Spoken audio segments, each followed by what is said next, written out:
গভীর রাত্রে হযরত ফাতিমা রাদিয়াল্লাহু তাআলা আনহা ইন্তেকাল করলেন।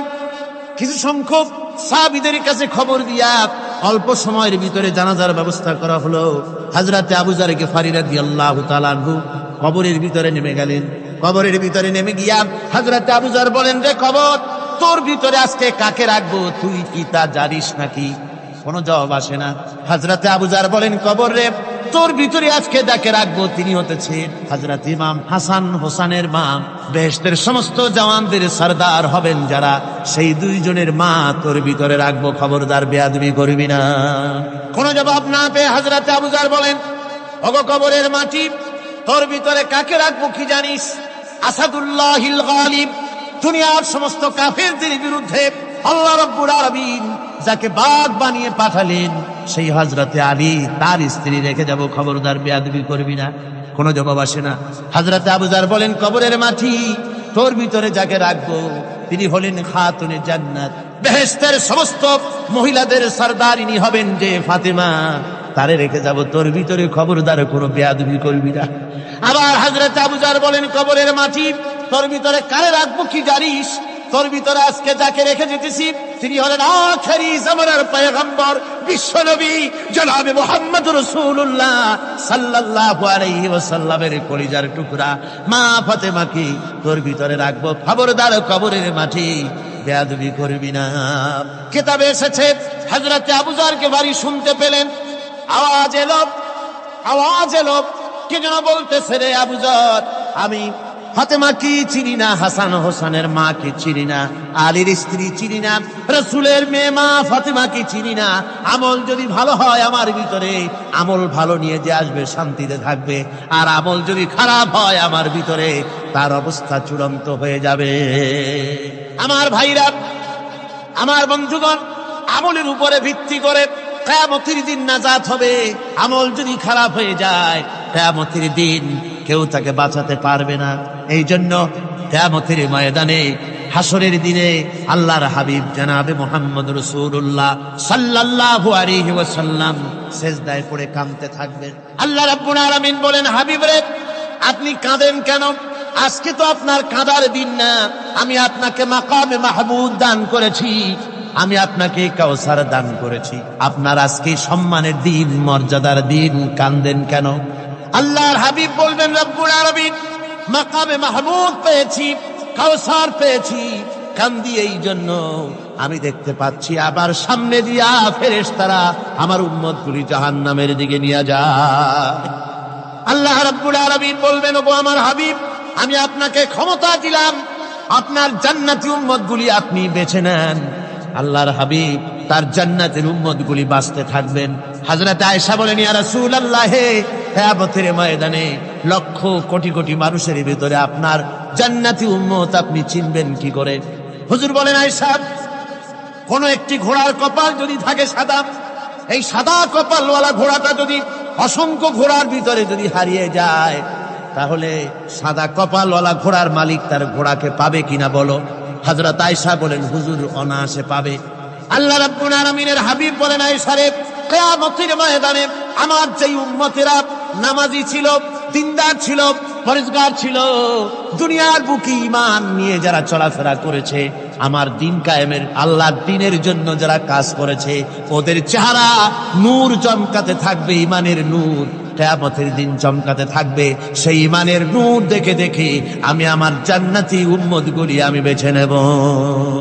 হযরত ফাতিমা রাদিয়াল্লাহু তাআলা আনহাকে রাসূলুল্লাহ সাল্লাল্লাহু আলাইহি ওয়াসাল্লাম অত্যন্ত ভালোবাসতেন, মহব্বত করতেন তার স্ত্রীদেরকেও।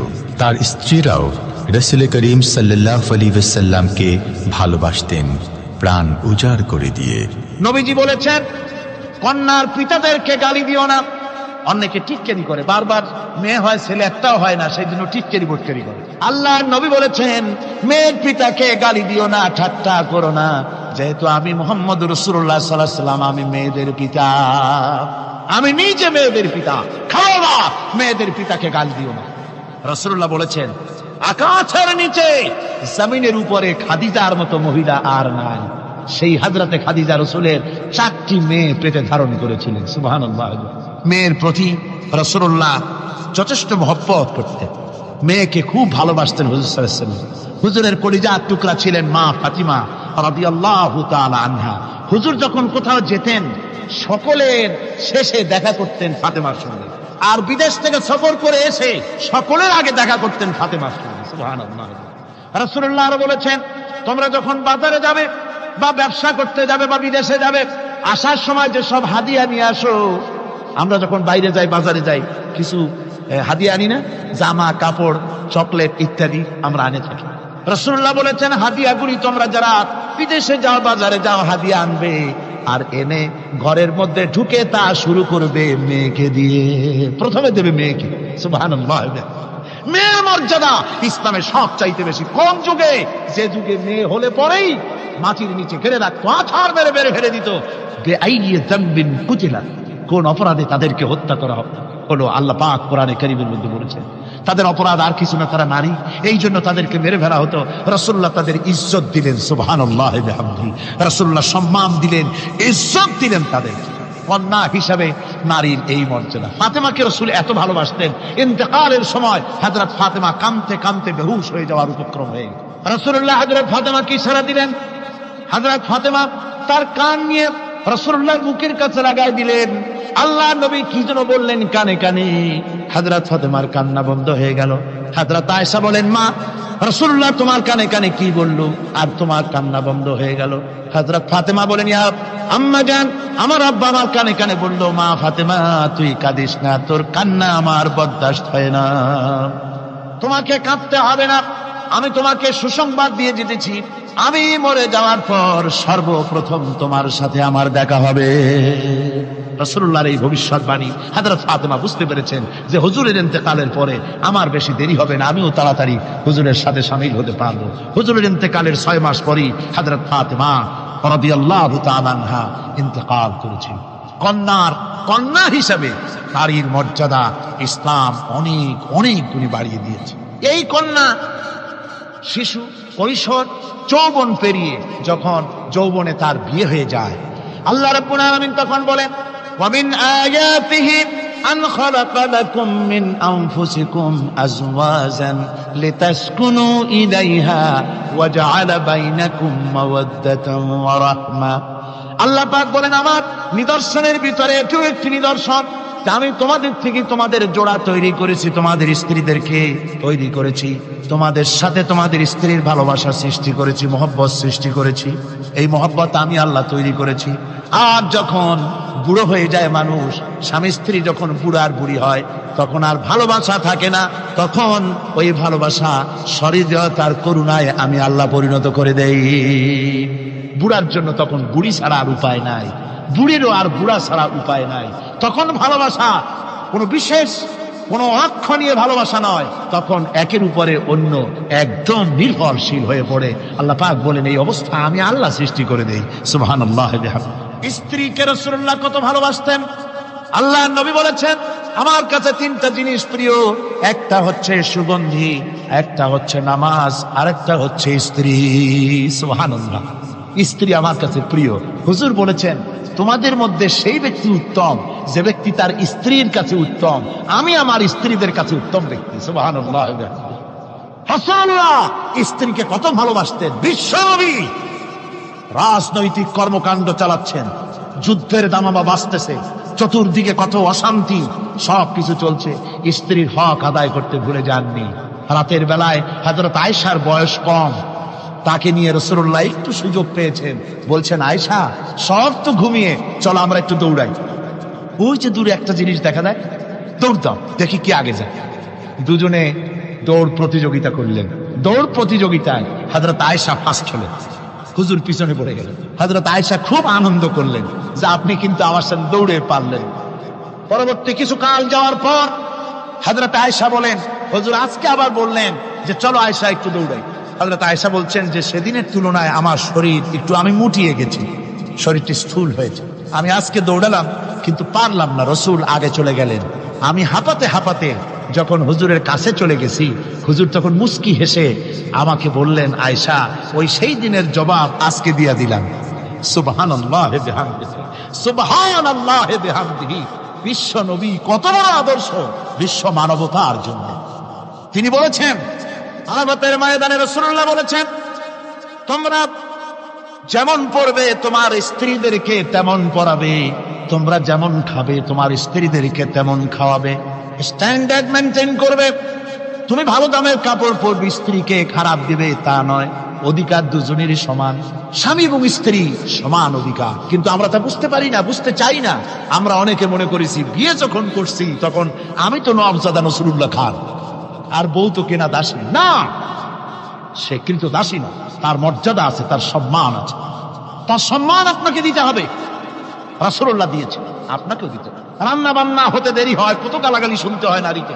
আল্লাহর নবীর স্ত্রী হযরত আয়েশা বলেছেন, আল্লাহর নবী কাজ করে, মানুষের সঙ্গে কথা বলে, রাষ্ট্রীয় দায়িত্ব পালন করে ঘরের ভিতরে এসে যখন দেখেছেন রান্না হতে দেরি আছে, রাসূলুল্লাহ বিরক্ত হন নাই, ভ্রু কুঞ্চিত করেন নাই, চোখ মোটা করেন নাই, আমাকে কোনো কথা শোনান নাই, বরং আমার কাছে বসে রান্নায় আমাকে সহযোগিতা করেছেন। সুবহানাল্লাহ বিহামদি। এই হলো আল্লাহর রাসূল, এই হলো বিশ্ব নবী। স্ত্রীর সঙ্গে কি মহব্বত! সুবহানাল্লাহ। হুজুর মহব্বত করতেন স্ত্রীদেরকে। রাসূলুল্লাহর ঘরে দৌলত ছিল না, কিন্তু মহব্বত দিয়ে ভরা ছিল ঘরটা। হুজুরের ঘরে ফ্রিজ নাই, এসি নাই, হুজুরের ঘরে কার্পেট নাই, হুজুরের ঘরের মধ্যে জাদির নাই, তোশক নাই, বড় বড় কম্বল নাই, আরামের কোনো জিনিস নাই, মডার্ন ইকুইপমেন্টস কিচ্ছু নাই, দৌলত নাই, কিন্তু মহব্বত দিয়ে ঘরটা ভরা। হযরত আয়েশা বলেছেন, আমি পানি পান করে, যখন আমি পানি পান করে গ্লাস রেখে দিতাম, আল্লাহর নবী তখন গ্লাসের সেই জায়গায় ঠোঁট লাগাতেন যেখানে আমি ঠোঁট লাগাইয়া পানি পান করেছি। আমি গোশত চিবোতাম, রাসূলুল্লাহ আমার হাত থেকে গোশত টুকরা নিয়া সেই জায়গায় চিবোতেন যেখানে আমি চিবুয়েছি। সুবহানাল্লাহ। আমার ভাইরা, রাসূল তার স্ত্রীদেরকে মহব্বত করতেন, স্ত্রীরাও রাসূলকে মহব্বত করতেন দারুণ ভাবে। একবার হযরত আয়েশা সিদ্দিকা রাদিয়াল্লাহু তাআলা আনহা হুজুরকে গোসল করাতে ছিলেন, মাথার উপরে পানি ঢালতেছেন, হুজুর একটা চকির উপরে বা একটা তক্তার উপরে বসা আছে। গোসলের পানির ভিতরে রাসূলুল্লাহ দেখতে পেলেন রক্তের মতো কি যেন প্রবাহিত হয়ে যাচ্ছে। হুজুর জিজ্ঞেস করেন, আয়েশা রে, পানির ভিতরে রক্তের মতো কি দেখা যায়? হযরত আয়েশা বলেন, হুজুর আপনি যখন বসেছিলেন অসতর্ক মুহূর্তে তক্তার নিচে আমার একটা আঙ্গুল পড়েছিল পায়ে, আঙ্গুলটা ফেটে বোধহয় রক্ত বেরোতেছে। রাসূলুল্লাহ তাড়াতাড়ি করে উঠলেন আর ওই আঙ্গুলকে ব্যান্ডেজ করে দিলেন। রাসূলুল্লাহ বললেন, আয়েশা রে, আঙ্গুল ফেটে গেছে, একটু আহার হু পর্যন্ত করলে না, এতক্ষণ তুমি কষ্ট করলে কেন? হযরত আয়েশা বলেন, ইয়া রাসূলুল্লাহ, ওটা তো একটা পায়ের আঙ্গুল। আয়েশার কলিজাটা ফেটে যদি রক্ত বেরোতো রাসূলুল্লাহকে উঠতে বলতে আমি পারতাম না। কি মহব্বত রাসূলের সাথে! হযরত আয়েশা বলেন, হুজুর সাল্লাল্লাহু আলাইহি ওয়াসাল্লাম স্ত্রীদেরকে এত ভালোবাসতেন, আমাদের ঘরে গোশত টোস্ত তেমন রান্না বান্না খুব কম হতো। গোশত রান্না হবে কি, মাসের পর মাস চলে গেছে রাসূলের বাড়িতে, হুজুর স্ত্রীরা বলেছেন আমাদের ঘরে চুলে আগুন জ্বলে নাই, একটু শুকনা রুটি, একটু শুকনা খেজুর আর একটু পানি খেয়ে আমাদের জীবন চলেছে। এরকমের অবস্থা হয়েছে। তারপরে এই অবস্থা চলেছে, এর মধ্যে যদি কখনো একটু গোশত আসছে, হুজুর যখন ছাগল ইত্যাদি ছাগল দুম্বা জবাও করেছেন, এই দুম্বার গোশত নিয়ে, ছাগলের গোশত নিয়ে রাসূলুল্লাহ নিজে বেরোতেন। হযরত খাদিজার বান্ধবী কোথায় আছে খুঁজে ওই বান্ধবীর কাছে গোশত পৌঁছে দিয়ে আসতে। হযরত আয়েশা বলেন, একদিন আমার ঘুম ভেঙে গেল, দেখি হুজুর আমার কাছে নাই, গেলেন কোথায়? খুঁজতে খুঁজতে যায় দেখি মসজিদে নববীর ভিতরে হুজুর হাত তুলে বসে আছেন, মোনাজাত করতেছেন। আমি পেছনে কি হাত তুলি, আমি শুনতে পাচ্ছি নবীজি দোয়া করছেন রব্বুল আলামিন কিয়ামতের ময়দানে যেদিন সন্তান তার পিতাকে ভুলে যাবে, মা তার সন্তানকে হারায় ফেলবে, ওই কঠিন হাসরের ময়দানে আমি যেন আমার খাদিজাকে হারাইয়া না যাই। মুনাজাতের শেষে হযরত আয়েশা বলেন, ইয়া রাসূলুল্লাহ, খাদিজার কথা আপনার এত কেন বারবার মনে পড়ে? একটা বুড়িরে বিয়ে করেছিলেন 25 বছর বয়সের সময়, 40 বছর বুড়ি, তার কথা কেন এত মহব্বত আপনার মনে পড়ে? তার থেকে যুবতী মেয়ে, সুন্দরী মেয়েকে আপনার স্ত্রী হিসেবে আপনি পান নাই। হুজুর বলেন, আয়েশা রে, খাদিজা সম্পর্কে এমন কথা তুমি আর বলো না, তোমরা সবাই আমার সুখের দিনের স্ত্রী, আর খাদিজা আমার এমন সময় স্ত্রী ছিল যখন মক্কায় আমার আশ্রয় ছিল না, তামাম মক্কা নগরীতে আমার আশ্রয় ছিল না। খাদিজার সঞ্চিত সমস্ত ধনরাশি ইসলাম কবুল করার পর দুহাতে খাদিজা বিতরণ করে দিয়েছে। হযরত আয়েশা বলেন, হুজুর আমার গোস্তাকি মাফ করে দেন, আমি আর এরকম বলবো না, তবে খাদিজা সম্পর্কে আমার এই কিছু একটু শুনান। হুজুর বলেন, এই সারে শোনো, গভীর রাত, যত রাত হোক না কেন, ইসলামের দাওয়াত দিয়ে দিয়ে গভীর রাত্রে আমি যখন বাসায় ফিরেছি, ঘরে এসেছি, দরজায় একটা মাত্র ডাক দিয়েছি, খাদিজা, অমনি দরজা খুলে গেছে। আমি জিজ্ঞেস করেছি, খাদিজা রে, যত রাত্রে আসলাম, যতবার আসলাম, একটা ডাকের বেশি লাগলো না, তুমি কি ঘুমাও না? হযরতে খাদিজা বলেছেন, ইয়া রাসূলুল্লাহ, আমার মনের ভিতরে ভয় থাকে, আল্লাহ রাসূল দিনের খেদমতে বাইরে আছেন, আমি যদি আরামে বিছানায় ঘুমায় থাকি আর নবীজি দরজার কাছে দাঁড়ায় আমারে ডাকাডাকি করবে, উঠতে যদি দেরি হয়ে যায় নবীজির সঙ্গে বেয়াদবি হয়ে যাবে, এই মনে করে আপনি না আসা পর্যন্ত দরজার সাথে পিঠ লাগাই আমি দাঁড়াইয়া দাঁড়াইয়া ঘুমাই। আমার ভাইরা, হযরতে খাদিজার ইজ্জত স্বয়ং আল্লাহ দিয়েছেন। কে দিয়েছে? হাদিস শরীফে এসেছে, রাসূলুল্লাহ জাবালে নূরে বসা, গারে হেরার ভিতরে বসা, হযরতে জিবরাইল রাসূলুল্লাহর সঙ্গে কথা বলতেছেন। একটু পরে হযরতে জিবরাইল বলেন, ইয়া রাসূলুল্লাহ, আমি আর এখানে বসবো না, আমি এখন চলছি। আমি দেখতে পাচ্ছি খাদিজা আসতেছে আপনার জন্য খাবার নিয়ে। খাদিজা যখন আপনার কাছে পৌঁছে যাবে, আপনি খাদিজাকে শোনায় দিবেন আল্লাহ রাব্বুল আলামিন খাদিজাকে সালাম জানাইছে। সুবহানাল্লাহ। রাসূলুল্লাহর কাছে হযরতে খাদিজা যখন আসলেন, হুজুর বললেন, খাদিজা, আজকে তোমার জন্য দারুণ সুখবর। বলে কি? বলে, আল্লাহ পাক, জিবরাইল কেমন উঠে গেল আমার কাছ থেকে, জিবরাইল বলে গেল আল্লাহ তোমাকে সালাম বলেছে। হযরত খাদিজা কেঁদে ফেললেন, বললেন, ইয়া রাসূলুল্লাহ, আমার নারী জন্ম সার্থক, আল্লাহ আমাকে সালাম বলেছে, এর জবাব কেমনে দিতে হয় হুজুর আমি তো জানি না, আপনি আমার পক্ষ থেকে আল্লাহর সালাম কিভাবে দেওয়া লাগে আপনি দিয়ে দিন, আমি তো বুঝি না কেমনে আল্লাহর সালামের জবাব দেব। হুজুর বললেন, খাদিজা, শুধু আল্লাহ নয়, জিবরাইলও তোমাকে সালাম বলে গেছে। হযরতে খাদিজা বললেন, হযরত জিবরাইলকে আমার সালামের জবাবটা ওয়ালাইকুমুস সালাম বলে দিন। হযরত খাদিজার এই মর্যাদা ছিল। আমার ভাইরা, রাসূল পাক সাল্লাল্লাহু আলাইহি ওয়াসাল্লাম এভাবে মহব্বত করেছেন স্ত্রীদেরকে। সুতরাং স্বামী স্ত্রীর মহব্বত আল্লাহর জান্নাতি নিয়ামত। কিসের নিয়ামত? যে ঘরের মধ্যে স্বামী স্ত্রীর মধ্যে মিল মহব্বত আছে, এটা বেহেশতের মতো, আর যেখানে মিল মহব্বত নাই, এটা জাহান্নামের মতো। ঠিক কি? সুতরাং মহব্বত করুন, বেশি বেশি স্যাক্রিফাইস করুন, বেশি বেশি স্যাক্রিফাইস। নারীদের ব্যাপারে বলা হয়েছে, পুরুষকে বলা হয়েছে অধিকার আদায় করো, সব ব্যাপারে সমান অধিকার, কিন্তু নারীকে একটা ব্যাপারে বলা হয়েছে, নারী শোনো, পুরুষের মর্যাদা তোমার চাইতে আল্লাহ রাব্বুল আলামিন বেশি দিয়েছেন। আর রিজালু কাওয়ামুনা আলান নিসা, নারীদের উপরে পুরুষের প্রাধান্য আল্লাহ পাক দান করেছেন। একদিন একজন সাহাবী বলেছিলেন, ইয়া রাসূলুল্লাহ, জংলি উট দেখলাম আপনার পায়ের উপরে সেজদায় পড়ে গেল, আপনি যদি আমাদেরকে অনুমতি দিতেন না, আপনাকে আমরা সেজদা করতাম। আল্লাহর নবী বললেন, মানুষ মানুষকে সেজদা করা, এ পারমিশন যদি আমি দিতাম, তাহলে দুনিয়ার সমস্ত স্ত্রীদেরকে বলতাম তারা যেন তাদের স্বামীকে সেজদা দেয়। স্বামীর মর্যাদা এখানে বেশি। সুতরাং অধিকার সমান, কোনো সন্দেহ নাই, কিন্তু স্বামীর একটা আলাদা মর্যাদা আছে, সেই সম্মানও তাকে দিতে হবে। এরপরে এই সমান অধিকারের ভিত্তিতে স্বামী স্ত্রী চলতে থাকে, মাঝখানে আল্লাহ পাক তাদেরকে সন্তান দান করেন। আল্লাহ তাদেরকে, নারীকে লেখাপড়ার অধিকার দিয়েছেন, ইসলাম তাকে লেখাপড়ার অধিকার দিয়েছে, শিক্ষার অধিকার দিয়েছে। হযরত আয়েশা সিদ্দিকা রাদিয়াল্লাহু তাআলা আনহা শিক্ষয়িত্রী ছিলেন, হাফেজা ছিলেন, হাদিসের হাফেজা ছিলেন, কোরআনের হাফেজা ছিলেন, হাজার হাজার সাহাবায়ে কেরামদের তিনি ওস্তাদ ছিলেন। সুবহানাল্লাহ। নারীদের ব্যাপারে অধিকাংশ মাসালা হযরত আয়েশা সিদ্দিকা রাদিয়াল্লাহু তাআলা আনহার অবদান। সুবহানাল্লাহ। নারী যুদ্ধ করেছে, যুদ্ধের ময়দানে নারীর অধিকার আছে, নারী চাকরি করতে পারবে, নারী ব্যবসা করতে পারবে, নারী লেখাপড়া করতে পারবে, নারী সেনাবাহিনীতে যেতে পারবে, নারী সব করতে পারবে, কিন্তু পর্দার মধ্যে। জনৈক সাহাবী ইসলাম গ্রহণ করার পরও রাসূলুল্লাহ সাল্লাল্লাহু আলাইহি ওয়াসাল্লামের কাছে অনুশোচনা করছিলেন তার কন্যা সন্তান নিজ হাতে হত্যা করার জন্য। আমাদের প্রিয় নবী এ কথা শুনে কেঁদে ফেললেন। একটা লোক গিয়ে কাঁদতেছিল মুসলমান হওয়ার পরও। হুজুর কয়, কান্দো কেন? কই যে এই যে আমার গুনাহ কি মাফ হয়েছে? হুজুর বলেন, হ্যাঁ মাফ হয়ে গেছে। কলেমা পড়ছো, মাফ হয়ে গেছে। কয় যে হুজুর আমি তো মারাত্মক গুনাহ করছি। বলে কি?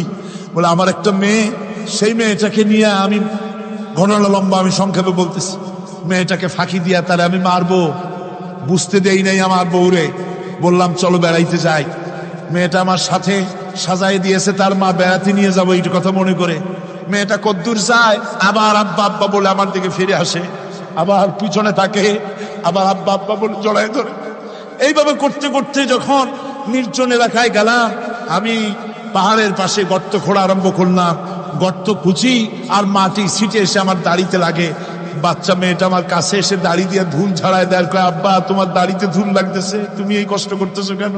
মেয়ে তো বোঝে না যে আমি তার জন্য কবর খুঁজতেছি। কবরটা খোঁড়া হয়ে যাওয়ার পর মেয়েটারে বান্ধা শুরু করলাম। মেয়ে এখন কাঁদতেছে, বাবা আমার বান্ধব কেন? আমি তারে বাঁধা জোরে ওর মধ্যে নিক্ষেপ করে দিলাম। মেয়েটা গর্তের মধ্যে বসে চিৎকার করে বলছে, আব্বা তুমি আমারে বাঁচতে দাও, আমি তোমারে বাপ বলে সমাজে হ্যাঁ করবো না, আমি ভিক্ষা করে খাবো, আমার বেরো না। লোকটি বলছি, ইয়া রাসূলুল্লাহ, আমার মনে দরদ আসলো না। আমি একটা পাথর উঁচু করে আমার মেয়ের বুক লক্ষ্য করে জোরে মেরে দিলাম। বুকটা ফেটে রক্ত ফিনকি দিয়ে উঠলো। আমার মেয়ের বুক থেকে আওয়াজ বেরোলো, আমার কালে যেন এখনো সেই আওয়াজ বাজে। হাদিস শরীফে এসেছে, হুজুরের চোখের পানি দাড়ি ভিজে ভিজে জামার উপরে পড়তেছিল।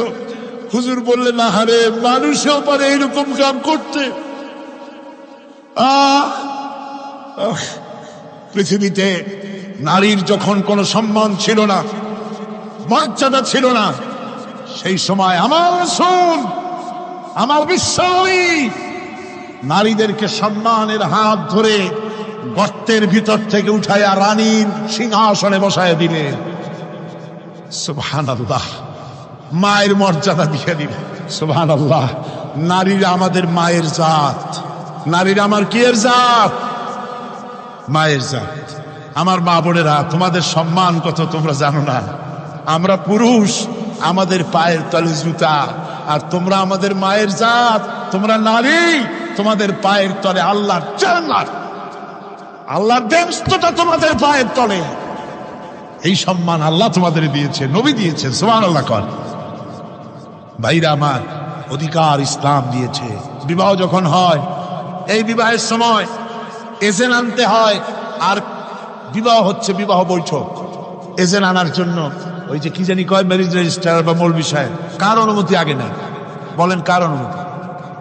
তাহলে অধিকার ইসলাম পুরুষে দিল না মেয়ে লোকের দিল? আগে মেয়ে লোকের কাছে যাও, মেয়েটাকে জিজ্ঞেস করো সেই বিবাহে রাজি আছে কিনা। সুবহানাল্লাহ পড়ে, এই বিবাহে রাজি আছে কিনা জিজ্ঞেস করো, তার অধিকারই বেশি। এরপরে এই বিবাহে করার ব্যাপারে কত বৈষম্য। আজ বিবাহ করতে গেলে যৌতুকের প্রথা এসেছে। রাসূলুল্লাহ যৌতুক দিয়েছিলেন, ওটা যৌতুক না, ওটা উপহার, ওটা হাদিয়া। রাসূলুল্লাহ তোহফা দিয়েছিলেন হুজুরের জামাই। সুবহানাল্লাহ, কি জামাই! এক জামাই তো জিন্নুর আইন, যাকে ফেরেশতারা পর্যন্ত লজ্জা করত যারে দেখে, হযরত উসমান রাদিয়াল্লাহু তাআলা আনহু। আর একজন হযরত আলী কাররামাল্লাহু ওয়াজহাহু। হযরত আলী, যার সম্পর্কে রাসূল পাক সাল্লাল্লাহু আলাইহি ওয়াসাল্লাম যাকে কত সম্মান দিয়েছেন, কত মর্যাদা দিয়েছেন, এই হলো হযরত আলী হুজুরের জামাই। আনা মদিনাতুল ইলম ওয়া আলী